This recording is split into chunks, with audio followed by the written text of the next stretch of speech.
ইসলামী ছাত্র শিবির সেই কথা রেখেছে। প্রতিটি ক্যাম্পাসে যা বরাদ্দ আমাদের দেওয়া হয় নাই, 4 চাইতেও 5 গুণ বেশি কাজ আমরা করেছি। গতকাল সংবাদ সম্মেলন করে আমরা বলেছি বিগত 4 মাসে আমরা কি করেছি।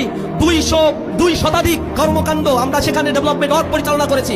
বিগত সময়ে ঢাকা বিশ্ববিদ্যালয় 120 বছরের ইতিহাস সাক্ষী।